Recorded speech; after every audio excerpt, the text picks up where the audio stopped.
Shalom, Bapak Ibu Saudara sekalian, jemaat Gereja Betel Indonesia di Kapasari.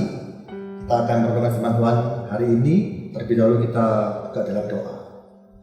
Terima kasih Tuhan atas kebaikan-Mu, Kau telah pimpin kami saat ini untuk berkumpul bersama.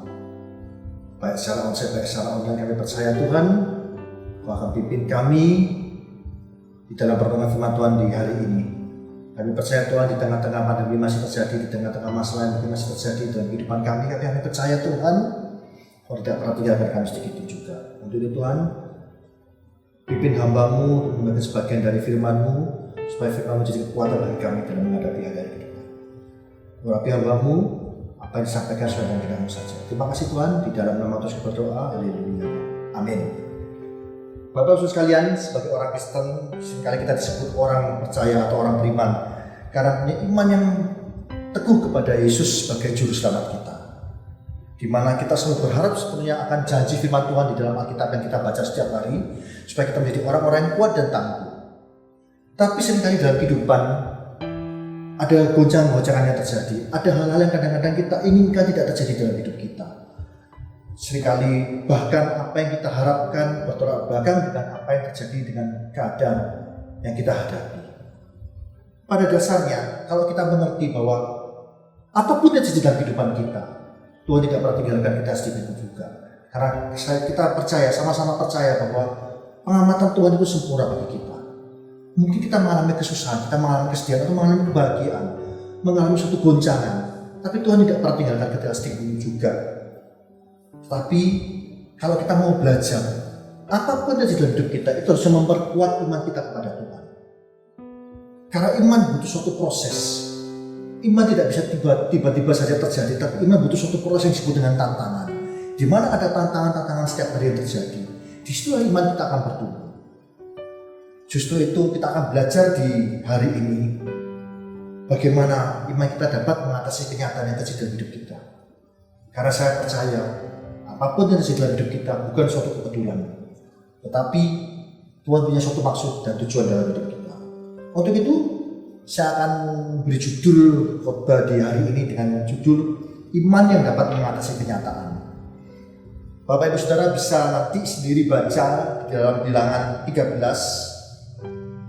ayat 1 sampai 33 dan dilanjut di dalam pasal 14 ayat pertama sampai 38. Saya tidak mungkin bacakan, kita tidak mungkin bacakan semuanya di ibadah hari ini, tetapi saya akan bicara sedikit. Ini ayat yang terkenal, ayat-ayat yang mungkin sudah sering kita bacakan, yaitu mengenai bagaimana 12 pengintai dikirim oleh Musa untuk mengintai Kanaan. Dan kita tahu kejadian itu bahwa ke-10 orang mereka menjadi takut karena setelah melihat kenyataan mereka memang berkata apa adanya, bahwa kenyataan tanah yang mereka lihat di Kanaan, tanah yang subur, tetapi ada rasa-rasa yang menimbul di sana. Ada bangsa yang kokoh di sana, ada tembok-tembok yang kuat, tembok Kanaan, tembok Yeriko yang begitu kuat berdiri di sana. Tetapi mereka melihat dengan kacamata yang lain, berbeda dengan 2 orang pengintai, yaitu Yosua dan Kaleb. Dan kita akan belajar hari-hari ini bagaimana kita bisa menghadapi kehidupan. Kadang-kadang itu terjadi. Kenyataan itu membuat kita takut. Tetapi Tuhan tidak ingin kita mengalami ketakutan. Tapi Tuhan ingin kita benar-benar iman kita mengatasi ketakutan kita. Karena kita punya Allah yang dahsyat, Yesus Kristus namanya. Untuk itu kita akan lihat dalam ayat-ayat ini bahwa ayat-ayat terpenting kita bisa lihat di dalam setelah ke-12 pengintai ini bertemu kembali dengan Musa setelah mereka melihat kenyataan yang terjadi, kenyataan kebenaran yang terjadi di Kanaan setelah mereka melihat sana. Kalau kita lihat di dalam ayat yang ke-27, kebenaran seperti ini, mereka menceritakan kepadanya, kami Bilangan 13 ayat 27, mereka menceritakan kepadanya, kami sudah masuk ke negeri kemana kau suruh kami, dan memang negeri itu berlimpah-limpah susu dan madunya, dan inilah hasilnya. Hanya bangsa yang diam di negeri itu kuat dan kota-kotanya berkubu dan sangat besar, juga keturunan enak telah kami lihat di sana. Orang Amalek diam di tanah Negeb, orang Het, orang Yebus dan orang Amori diam di pegunungan. Orang Kanaan diam di sepanjang laut dan sepanjang tepi sungai Yordan.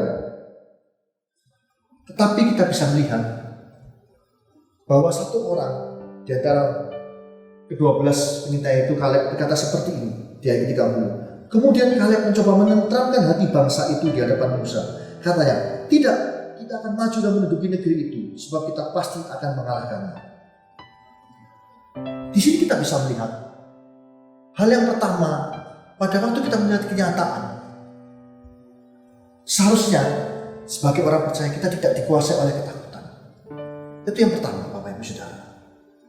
Kenyataan hidup ini bisa seringkali membuat kita takut. Contoh yang paling kita alami selama 2 tahun ini adalah pandemi dari COVID-19.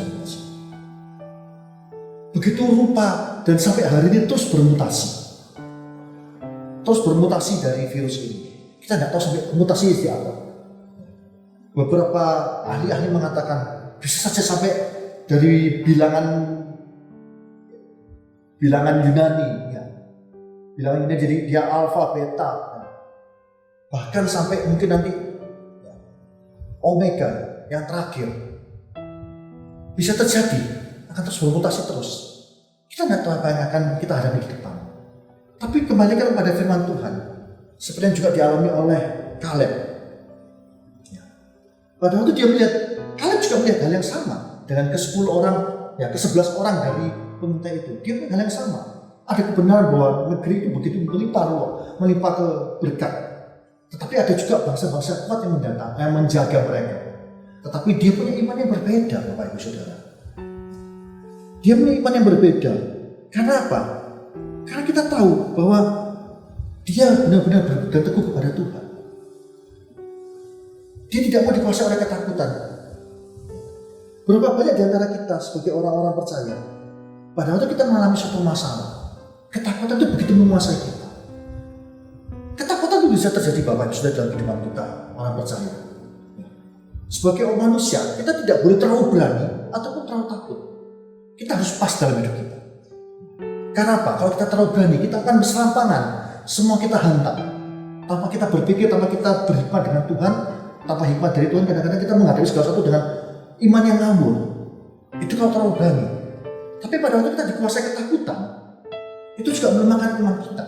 Sehingga pada waktu kita menghadapi tantangan, kita menjadi loyo, kita menjadi lemah, kita menjadi mundur dari Tuhan, bahkan menjauh dari Tuhan. Kita mengalami kepahitan, kita bermusuh dengan orang banyak. Kenapa? Kita dikuasai oleh ketakutan. Dan ini seringkali terjadi kepada orang-orang percaya. Tetapi kita bisa melihat bahwa Kaleb tidak mau dikuasai oleh ketakutan itu. Dia berbeda dengan ke-10 orang itu.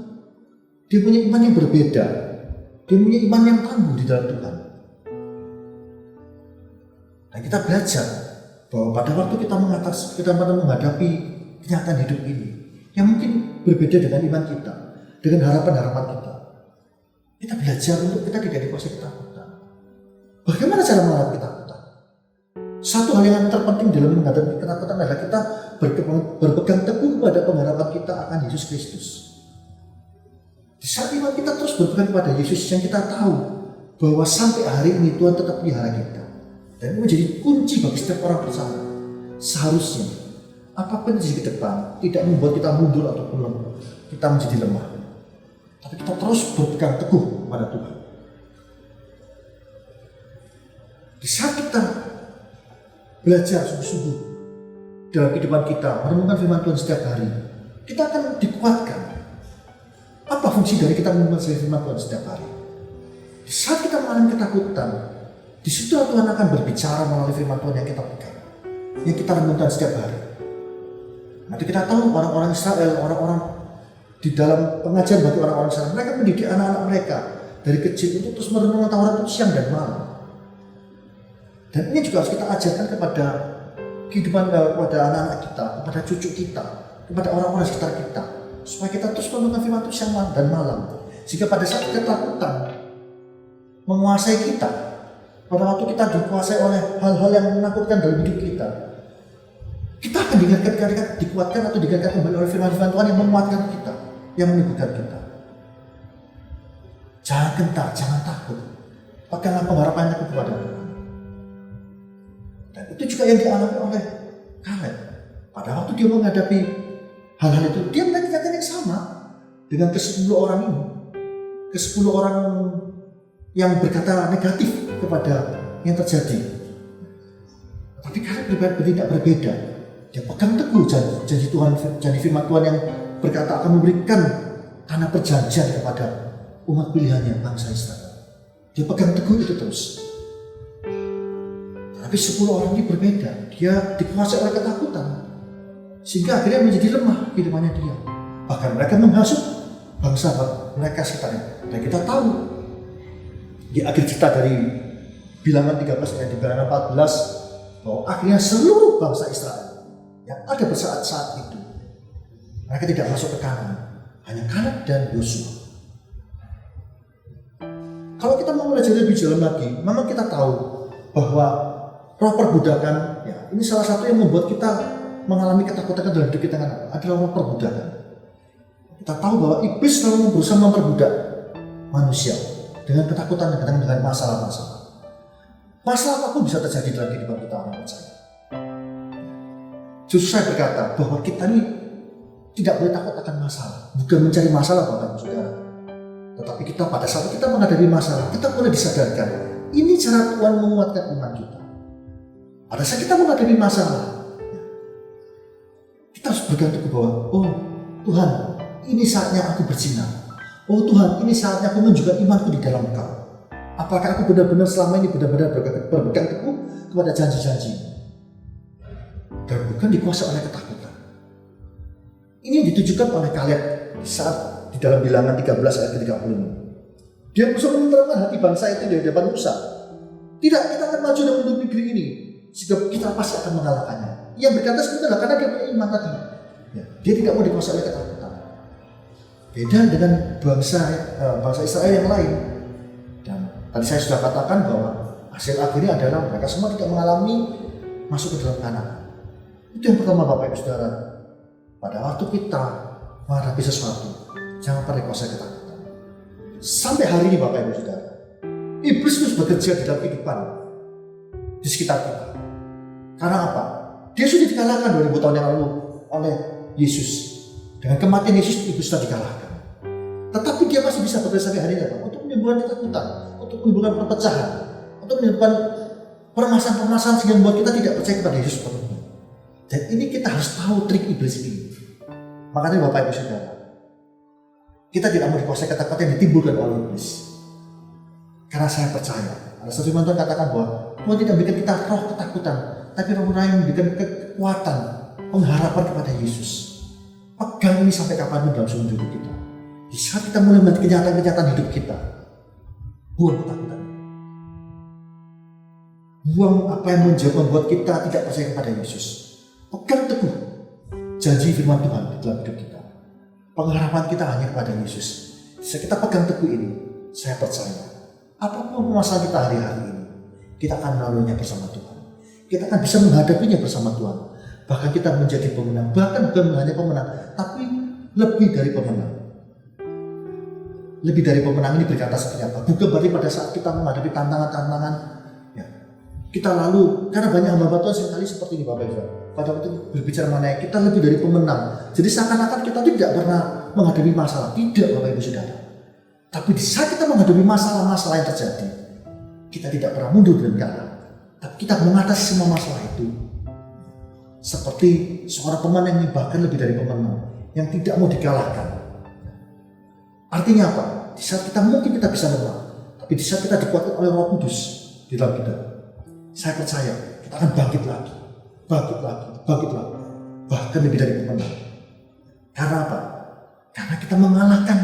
Ya, kalau pemenang itu menang sekali Bapak Ibu Saudara. Tapi kalau lebih dari pemenang, kita menang berkali-kali dalam menghadapi permasalahan. Itu yang pertama Bapak Ibu Saudara. Lalu yang kedua, kita bisa melihat dalam Bilangan 14 ayat ke-8 dikatakan seperti ini. Bilangan 14 ayat ke-8.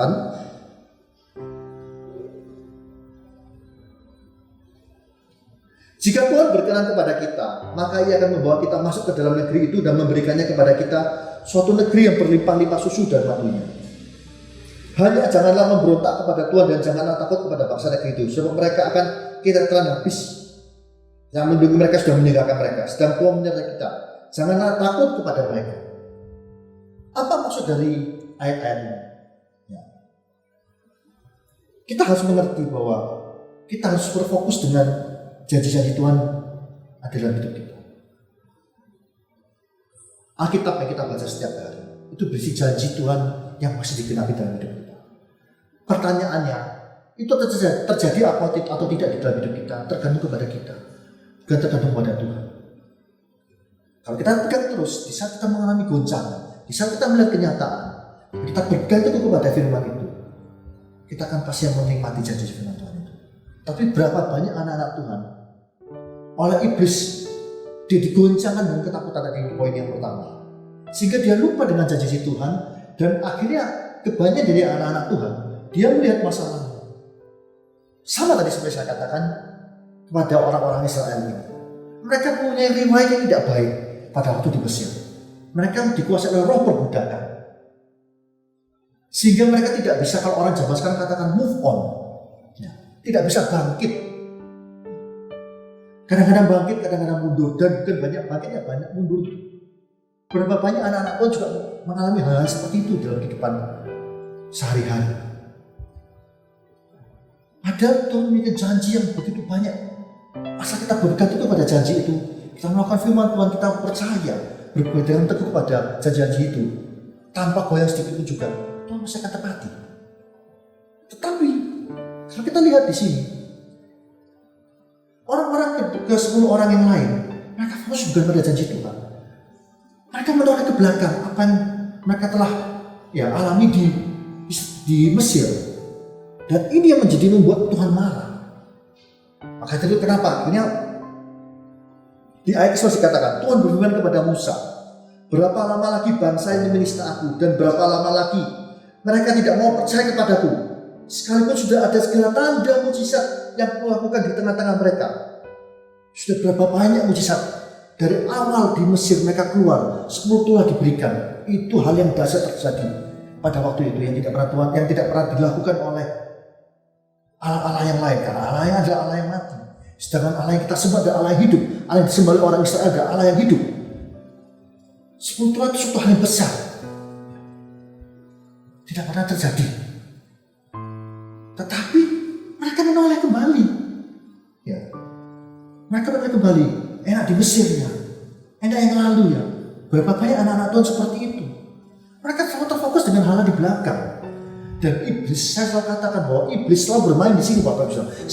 Sampai akhir dunia ini, iblis akan terus bekerja di dalam kehidupan manusia untuk apa? Untuk membuat manusia melihat yang masa lalu, sehingga dia tidak bisa bangkit.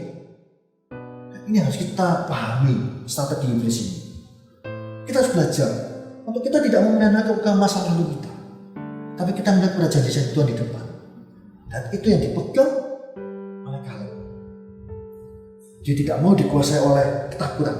Dia tidak mau dikuasai oleh iblis yang terus berusaha untuk menekan dengan ketakutan yang ada, dengan masa lalu kita.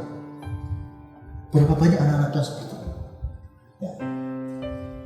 Saya di dalam kehidupan penggembalaan kami, Bapak Gembala adalah orang tua saya, dan saya sebagai pastor selama 2 tahun ini banyak tetap bergerak, karena saya berbicara dengan jemaat untuk karena Bapak Gembala sudah cukup senior umurnya, di dalam kondisi COVID ini harus berhati-hati. Jadi Bapak Gembala tidak banyak terlalu beroperasi di dalam kehidupan selain dengan jemaat, meskipun tetap dengan telepon, tapi saya banyak terlibat dengan jemaat. Jadi pada waktu mereka mengalami kesusahan, mengalami sakit, termasuk juga ada yang kena COVID, kami yang berhubungan dengan mereka, kami yang memperhatikan mereka. Dan saya mengamati di tengah-tengah selama 2 tahun terjadi COVID ini. COVID ini yang paling membahayakan adalah mereka dibuat seperti mereka itu, yang pertama saya katakan mengalami ketakutan, dan yang kedua adalah tidak ada pengharapan. Hari-hari ini saya juga kita di bulan sudah masuk bulan Oktober, kita tidak tahu apa yang terjadi ke depan. Jadi saya katakan mutasi ini. Tetapi saya melihat dari tahun lalu sampai tahun ini, orang-orang yang lolos dari maut karena COVID, semua adalah orang-orang yang berpegang teguh pada pengharapan mereka. Apalagi itu orang-orang percaya. Ada hamba Tuhan, ada anak-anak Tuhan, Pada waktu mereka mengalami COVID, mereka putus harapan. Mereka tidak melihat janji Tuhan di depan. Dan kebanyakan dari mereka berangkat Bapak Ibu Saudara. Ya, ada salah satu orang yang saya kenal yang saya layani juga waktu itu ya. Seluruh keluarga ini sangat mengasihi Tuhan. Tapi pada waktu orang tuanya ya, mamanya kena COVID, karena seluruh keluarga itu waktu itu beberapa kena COVID. Mamanya itu dalam waktu sekitar 2-3 hari dia mengalami kesakitan yang parah. Pada waktu kami juga kuatkan terus didengungkan dengungkan lagu-lagu rohani supaya imannya terus bertumbuh, terus berharapan kepada Tuhan, supaya dia tidak drop imunnya. Dan akhirnya ya kebanyakan karena kalau imunnya drop, kebanyakan banyak orang yang akan COVID berangkat. Tetapi di dalam kenyataannya dia tidak menjadi kuat. Dia terus dikuatkan, tetapi ya karena dia suami sudah meninggal 10 tahun lalu, dia seringkali pada waktu dia malam itu dia bilang, ya sudah berangkat aja. Dan apa kata si Bapak Ibu Saudara? Benar-benar berangkat. Karena dia memang sudah dia melepaskan pengharapannya, kan dia mungkin sudah waktunya, sudah umur segini lah. Ya. Tapi saya percaya satu hal, setiap orang percaya sampai memang waktunya Tuhan, kita tidak tahu umur kita. Tetapi setelah kita masih di kesempatan hidup, mungkin kita masih hari ini mungkin masih sebagai anak muda, mungkin kita usia yang medium seperti saya, ya, usia pertengahan hampir 50. Ada lagi orang-orang senior seperti Bapak Gembala kami. Kalau kita tetap kuat, Tuhan akan berikan sesuatu yang baik di depan. Karena kita punya pengharapan yang kuat di dalam Tuhan. Tuhan akan beri sesuatu yang baru setiap hari, Bapak Ibu Saudara. Dan saya percaya di tengah-tengah apa terjadi ini, saya juga melihat tadi saya katakan satu sisi ada orang-orang yang menjadi lemah, tapi ada orang-orang yang menjadi kuat. Dan mereka lolos. Mereka lolos, Bapak Ibu Saudara. Berapa banyak orang yang terkena COVID, mereka tetap berpegang teguh kepada pengharapan akan janji Tuhan bahwa Tuhan pasti akan sembuhkan, Tuhan akan berikan kekuatan, Tuhan akan berikan kematian. Dan mereka lepas dari itu semua. Mari Bapak Ibu Saudara, kita belajar dalam kehidupan kita, tidak semua terjadi sesuai dengan keinginan kita. Kadang-kadang iman kita, apa yang kita imani, kadang-kadang kita ingin sesuatu tidak sesuai dengan apa yang Tuhan mau. Tapi belajar satu hal, apapun yang terjadi dalam kehidupan kita, Tuhan tidak pernah merancangkan kejahatan. Tuhan merancangkan kehidupan yang penuh dengan pengharapan dalam setiap kehidupan kita. Jadi Bapak Ibu Saudara, iman kita harus mengatasi ketakutan yang terjadi dalam hidup kita. Iman kita harus mengatasi kenyataan hidup yang terjadi. Supaya apa? Pada waktu kita bisa mengatasi semua, kita akan bersaksi kepada orang-orang sekitar kita. Kita tidak mungkin bisa bersaksi kalau kita tidak dikuatkan lebih dahulu dalam kehidupan kita. COVID ini salah satu cara Tuhan. Saya percaya bahwa COVID ini salah satu cara Tuhan untuk membuat kita semakin kuat. Saat tengah-tengah COVID terjadi ini, saya dengar bahwa di gereja Bapak Ibu Saudara streaming baru bulan Oktober ini mulai onsite.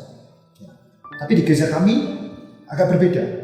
Ya, karena kami di kota kecil, kota Madiun, kami sudah onsite. Memang terjadi PPKM kemarin, kami tidak istilahnya ada beberapa 2 bulan kami online.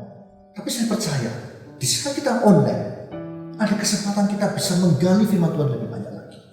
Ada kesempatan bagi kita sebetulnya. Tapi ya ini sudah mulai aman, sudah mulai baik. Meskipun masih berjalan, tetapi ayo Bapak Ibu Saudara, mungkin kita sudah kehilangan waktu selama 2 tahun ini, mungkin kita lalai. Ayo kita harus kembali. Masih ada kesempatan Bapak Ibu Saudara kembali merenungkan firman Tuhan dengan sungguh-sungguh.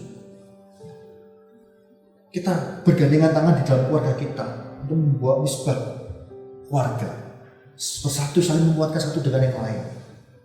Mungkin ada konsel. Kalau di gereja kami di Betani bernama FA, kami kuatkan kembali. Ayo saling menguatkan satu dengan yang sesama jemaat. Karena saya percaya firman Tuhan katakan bahwa dunia tidak akan semakin baik. Kita tidak akan pernah tahu Bapak Ibu Saudara apa yang akan terjadi di depan. Jadi saya katakan dengan mutasi yang terjadi. Tapi tetap pegang teguh bahwa Tuhan tidak pernah tinggalkan kita. Tuhan tidak pernah tinggalkan orang-orang yang berseru kepada Tuhan, orang-orang yang berpegang teguh kepada Tuhan. Pegang itu janji itu. Terus jangan mau dikuasai oleh ketakutan yang pertama. Lalu yang kedua, pegang teguh pengharapan pada Tuhan. Jangan menoleh ke belakang. Iblis bisa mengalihkan kita kepada hal yang di belakang kita. Kalau kita pegang teguh kedua hal ini, saya percaya apapun masalah yang terjadi di depan kita bisa alami bersama dan kita akan menjadi pemenang, bahkan lebih dari itu. Amin. Mari kita tutup di dalam doa. Terima kasih Tuhan atas kebaikan-Mu. Kau telah berbicara oleh hamba-Mu, dan kami percaya Tuhan, biarlah Tuhan firman-Mu ini Tuhan, Kau terus Tuhan lebih Tuhan buka lagi kepada jemaat-Mu dimanapun mereka berada, di gereja Betel Indonesia Kapasari.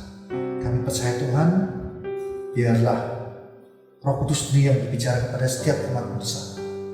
Mungkin hari-hari mereka mengalami ketakutan, mungkin mereka mengalami putus harapan, tapi kami percaya dengan firman Tuhan yang terus mereka renungkan siang dan malam, biarlah Tuhan Kau terus bekerja dalam kehidupan mereka. Kau berikan kekuatan yang baru kepada mereka. Mereka tidak menjadi orang-orang yang gentar atau mundur dari Tuhan, tapi mereka menjadi orang-orang yang semakin kuat di dalam Engkau. Karena kami punya pengharapan yang teguh di dalam Engkau. Kami tidak mau dikuasai ketakutan, karena ketakutan sumbernya bukan dari Tuhan, tapi dari iblis. Kami patahkan segala kuasa tipu daya iblis oleh ketakutan di dalam nama Tuhan Yesus. Kami percaya siapapun yang mendengarkan firman Tuhan di hari ini, biar roh ketakutan kami patahkan. Kami cabut itu semua. Kami ganti dengan roh yang memberikan kuasa Tuhan, Roh Kudus yang ada dalam diri kami untuk melawan semua ketakutan ini. Tuhan memberikan pengharapan di dalam Yesus. Terima kasih Tuhan, pimpin kami semua. Berkati Tuhan seluruh jemaat-Mu di mana mereka berada. Berkati Tuhan gembala di gereja Kapasari ini bersama seluruh staf pengembalaan. Kau berkati semua dan kami percaya Tuhan, Kau pulihkan Tuhan semuanya untuk nama. Terima kasih Tuhan, di dalam nama Yesus doa, haleluya, amin.